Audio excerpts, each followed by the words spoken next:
नमस्कार, आप सभी को बहुत बहुत स्वागत है आपका चैनल संकल्प एकेडमी पर। आज के इस वीडियो सेशन में हम बात करने वाले हैं प्रगतिवाद पर। जैसा कि आप देख पा रहे हैं यहाँ पर प्रगतिवाद, और ये आधुनिक काल के अंतर्गत आता है। आधुनिक काल के अंतर्गत अभी तक के हमने जो वीडियोज़ दी हैं वो सब भारतेंदु युग, द्विवेदी युग, छायावाद युग और छायावादोत्तर युग पर वीडियो आपको दी हैं। आज हमारा टॉपिक शुरू हो रहा है, ये नया टॉपिक है प्रगतिवाद। तो उम्मीद है आप लोग क्लास में रेगुलर बने रहे होंगे और डेली जो है अपनी प्रैक्टिस कर रहे होंगे इस तरह से क्वेश्चन सुन करके।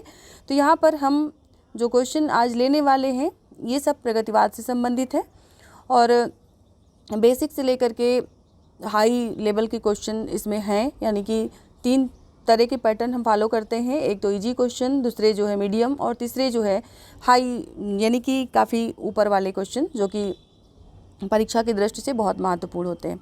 चलिए शुरू करते हैं। शुरू करने से पहले आपसे ज़रूर कहेंगे कि अगर आप लोगों ने अभी तक चैनल को सब्सक्राइब नहीं किया है, पहली बार हमारे चैनल पर हैं, तो ज़रूर सब्सक्राइब करें। साथ में वीडियो अच्छी लगे तो लाइक करें, अपनी मित्र मंडली में शेयर करें।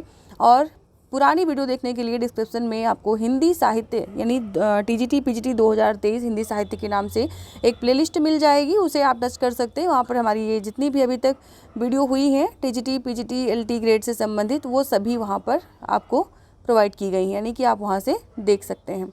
चलिए हमारा आज का पहला क्वेश्चन शुरू करते हैं।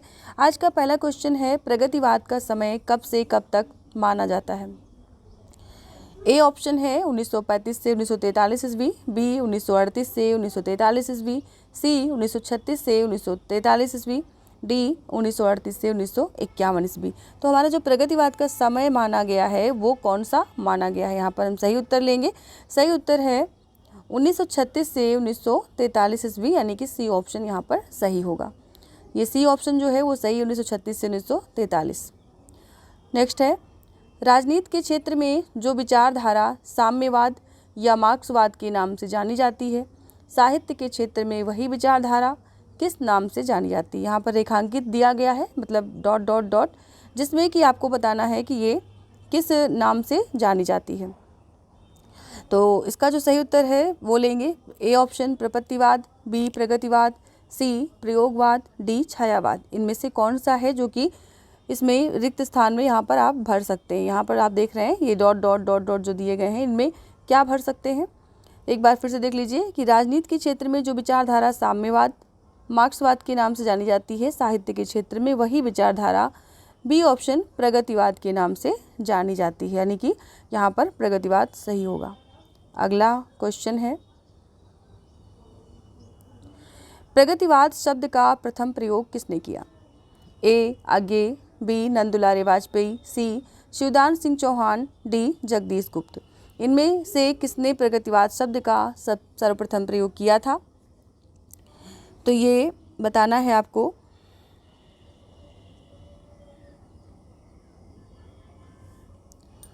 इसमें जो सही उत्तर है वो है शिवदान सिंह चौहान, यानी कि सी ऑप्शन यहाँ पर सही होगा।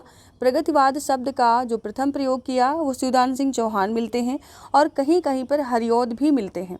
तो इन दोनों में ही अगर मैं यही कहूँगी कि अगर हरिऔध विकल्प में है, शिवदान नहीं है, तो आप हरिऔध पर टिक करें, और शिवदान है हरिऔध नहीं है तो शिवदान पे ही टिक करें।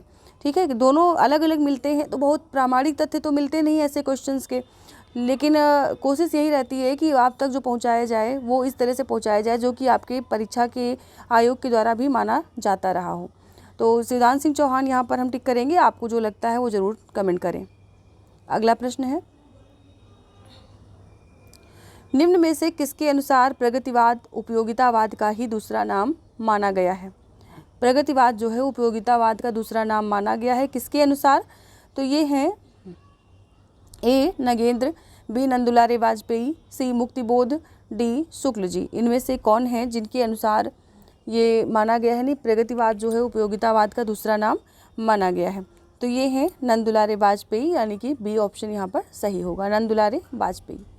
अगला प्रश्न है, प्रगतिवाद के संबंध में कौन सा कथन सही नहीं है? जब नहीं वाली बात होती तो पहले हम नहीं वाले शब्द को अंडरलाइन करते हैं। तो इसमें देखिए कि ए है प्रगतिवाद में मार्क्सवाद का समर्थन है, बी धर्म और ईश्वर का पक्षधर है, सी पूंजीपति वर्ग के प्रति घृणा का प्रचार, डी युगानुकूल परिवर्तन एवं नव निर्माण की उत्कृष्ट लालसा। तो इसमें से कौन सा सही होगा, यानी कि कौन सा सही नहीं है ये बताना है। तो इसका जो सही उत्तर है वो है बी, यानी कि धर्म और ईश्वर का पक्षधर। ये प्रगतिवाद के संबंध में सही कथन नहीं है, बाकी सभी हैं। मार्क्सवाद का समर्थन होता है इसमें। पूंजीपति वर्ग के प्रति घृणा का प्रचार किया गया है। युगानुकूल परिवर्तन एवं नवनिर्माण की उत्कृष्ट लालसा भी मिलती है।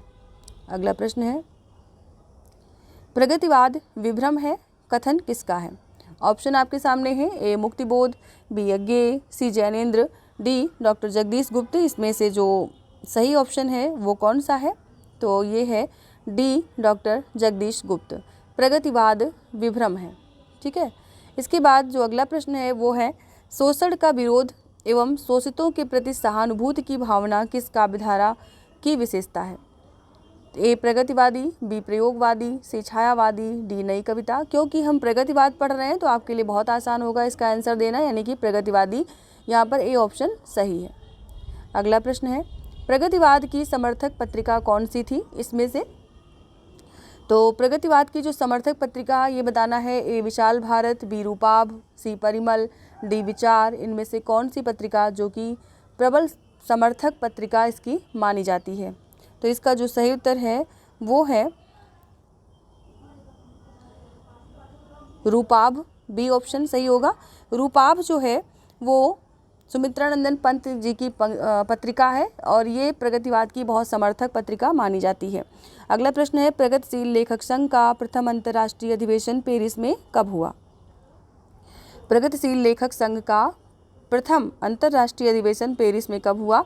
ए 1935, बी 1936, सी 1938, डी 1937। तो इसमें जो सही ऑप्शन है वो है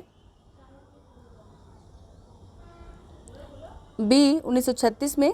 प्रगतिशील लेखक संघ का जो प्रथम अंतर्राष्ट्रीय अधिवेशन मतलब पेरिस में हुआ ये 1936 में हुआ था, और सॉरी 1935 में हुआ था। ये यहाँ पे कन्फ्यूजन हो गया थोड़ा सा।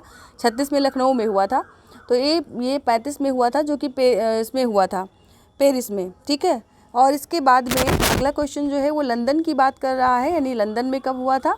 तो यहाँ पर प्रश्न जो लेंगे वो देखिए कि मुल्कराज आनंद एवं सज्जाद जहीर, ये प्रश्न जो है कि मुल्कराज आनंद और सज्जाद जहीर दो भारतीय विचारकों द्वारा भारतीय प्रगतिशील लेखक संघ की स्थापना 1935 में कहाँ की गई? तो ये जो स्थापना की गई थी, A Paris, B America, C France, D London. तो ये लंदन में की गई थी, यानी डी ऑप्शन यहाँ पर सही होगा। लंदन में 1935 में ये स्थापना की गई थी प्रगतिशील लेखक संघ की, और इसीलिए ये जो सन पूछा गया वो भी 1935 यहाँ पर सही होगा।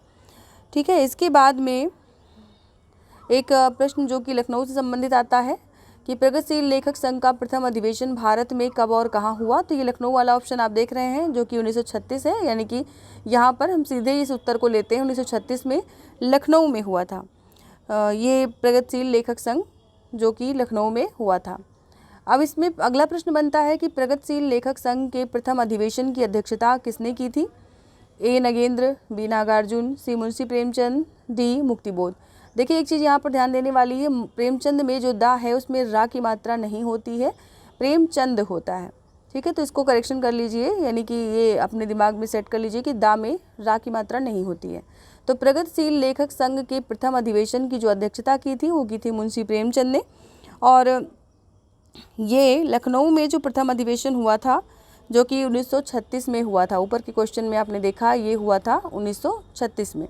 तो इसकी प्रथम अध्यक्षता जो की थी वो मुंशी प्रेमचंद ने की थी। अगला प्रश्न है, रविन्द्रनाथ टैगोर ने आगे चलकर इस अधिवेशन की अध्यक्षता किस वर्ष की थी? टैगोर ने भी इसकी अध्यक्षता की है आगे चलकर के इस अधिवेशन की, यानी प्रगतिशील लेखक संघ की। तो इसका वर्ष पूछा जा रहा है। ए 1935, बी 1936, सी 1937, डी 1938। तो ये कब हुआ, यानी टैगोर ने इसकी अध्यक्षता कब की है? तो इन्होंने की है डी 1938 में, यानी डी ऑप्शन यहाँ पर सही होगा। अगला प्रश्न है, प्रगतिशील लेखक संघ का इनमें से कौन अध्यक्ष नहीं है? प्रगतिशील लेखक संघ का इनमें से कौन अध्यक्ष नहीं है? ए रविन्द्रनाथ टैगोर, बी प्रेमचंद, सी जवाहरलाल नेहरू, डी नरेश मेहता। तो इसका जो सही उत्तर है वो है नरेश मेहता, यानी कि डी ऑप्शन यहाँ पर सही नहीं है। जवाहरलाल नेहरू, रविन्द्रनाथ टैगोर और मुंशी प्रेमचंद ने इसकी अध्यक्षता की है प्रगतिशील लेखक संघ की, लेकिन नरेश मेहता ने नहीं की। अगला प्रश्न है, प्रगतिवाद छायावाद की भस्म से नहीं पैदा हुआ।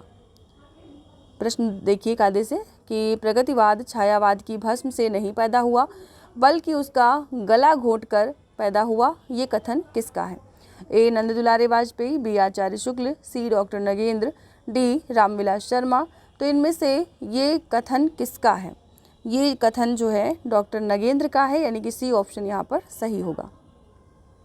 अगला प्रश्न है, प्रगतिवाद की विरोधी पत्रिका कौन सी है? अभी आपने ऊपर क्वेश्चन में देखिए इसकी समर्थक पत्रिका जो कि रूपाभ थी, और यहाँ पर पूछा जा रहा है कि इसकी विरोधी पत्रिका कौन थी प्रगतिवाद की। ए चांद, बी सरस्वती, सी हंस, डी विशाल भारत। तो डी जो है ये विशाल भारत पत्रिका जो थी ये प्रगतिवाद की विरोधी पत्रिका मानी जाती है। अगला प्रश्न है, प्रगतिवाद की विशेषता नहीं है। इनमें से प्रगतिवाद की विशेषता नहीं है ये बताना है, तो नहीं वाला जो ऑप्शन होता है उसको हम पहले टिक कर लेते हैं। तो शोषितों के प्रति सहानुभूति, बी कल्पना की अधिकता, सी कला के प्रति नवीन दृष्टिकोण, डी नारी का सम्मान व प्रतिष्ठा। तो प्रगतिवाद में जो नहीं पाया जाता है वो है कल्पना की अधिकता, यानी कि बी जो है इसमें ये इसकी विशेषता में नहीं आता, बल्कि शोषितों के प्रति सहानुभूति रखी जाती है, कला के प्रति नए दृष्टिकोण भी मिलते हैं, नारी का सम्मान व प्रतिष्ठा भी इसमें स्थापित होती है, लेकिन कल्पना की अधिकता इसमें नहीं मिलती है। अगला प्रश्न है, प्रगतिवादी काव्यधारा किस विचारधारा से प्रभावित है? ए छायावादी, बी अद्वैतवादी, सी मार्क्सवादी, डी प्रकृतिवादी। तो इसका जो सही ऑप्शन है वो है सी, यानी कि मार्क्सवादी। अगला प्रश्न है, प्रगतिशील लेखक संघ की स्थापना से किस काव्यधारा का उदय माना जाता है? तो ए प्रपत्तिवादी, बी नई कविता, सी प्रगतिवादी, डी प्रयोगवादी। तो इसमें जो सही ऑप्शन है वो है प्रगतिवादी काव्यधारा, यानी कि सी ऑप्शन यहाँ पर सही होगा, प्रगतिवादी काव्यधारा। प्रगतिशील लेखक संघ की स्थापना से प्रगतिवादी काव्यधारा का उदय माना जाता है, आपने ऊपर के क्वेश्चंस में देखा है। और इसके अगर इसमें थोड़ा सा डिस्क्राइब करें तो आप ये जान लीजिए कि सबसे पहले 1935 में पेरिस में प्रगतिशील लेखक संघ की स्थापना मतलब हुई थी, उसके बाद लंदन में हुई है, और फिर 1936 में ये लखनऊ में मुंशी प्रेमचंद जी की अध्यक्षता में इसकी जो है बैठक हुई थी प्रगतिशील लेखक संघ की। और इसके बाद में 1938 में रविन्द्रनाथ टैगोर जी इसके अध्यक्ष बने और जवाहरलाल नेहरू भी बने हैं, और उसी काव्यधारा को जिसे कि हम इस प्रगतिशील लेखक संघ के नाम जानते हैं वो प्रगतिवादी धारा कहलाती है।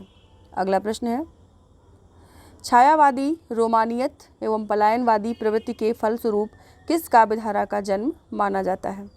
तो ए प्रगतिवादी, बी नई कविता, सी प्रयोगवादी, डी छायावादी।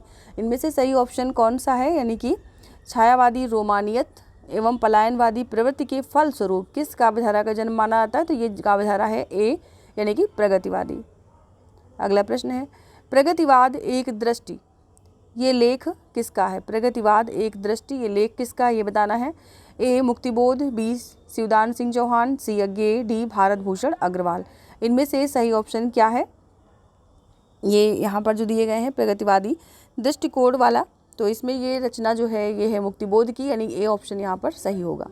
अगला प्रश्न है, भारत में प्रगतिशील साहित्य की आवश्यकता नामक लेख किस पत्र में प्रकाशित हुआ था? भारत में प्रगतिशील साहित्य की आवश्यकता, ए विशाल भारत, बी जागरण, सी हंस, डी चांद। मात्रा है इसमें नीचे देख रहे हैं आप, ये मात्राएं नीचे लगी हुई हैं, ये होती है मिसप्रिंटिंग, तो ये ध्यान न दीजिए। फिलहाल इसको हंस पढ़िए और डी वाले को चांद पढ़िए। तो इसमें जो सही ऑप्शन है वो कौन सा है? ये है विशाल भारत, यानी भारत में प्रगतिशील साहित्य की आवश्यकता, विशाल भारत में ये लेख छपा था। अगला प्रश्न है, नागार्जुन का जन्म सन क्या है? ए 1910, बी 1911, सी 1912, डी 1913।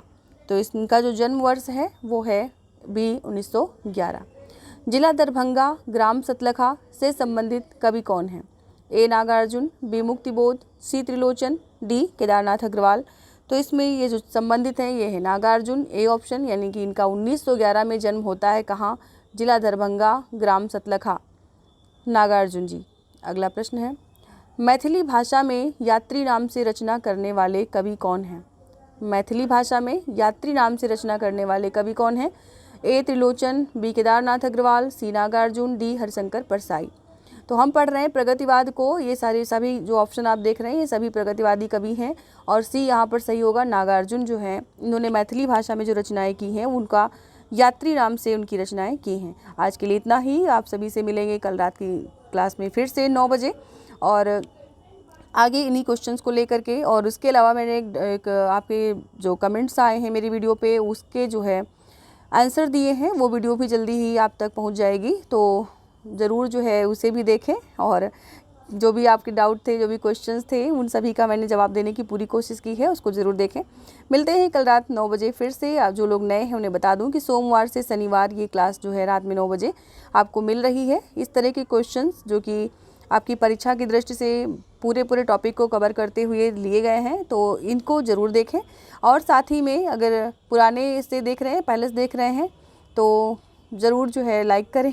नहीं देखा है अभी या जो लोग नए जुड़े हैं वो भी लाइक करके जाएं। साथ में जो इसकी प्लेलिस्ट है वो आपको चैनल के अबाउट में भी मिल जाएगी प्लेलिस्ट, या फिर आप प्लेलिस्ट जो है नीचे जो डिस्क्रिप्शन है उसमें भी आपको टीजीटी पीजीटी 2023 हिंदी साहित्य के नाम से ये प्लेलिस्ट मिल जाएगी। ज़रूर देखें। मिलते हैं कल की क्लास में रात 9 बजे फिर से। तब तक के लिए आप सभी को गुड नाइट, शुभ संध्या, शुभ रात्रि। धन्यवाद।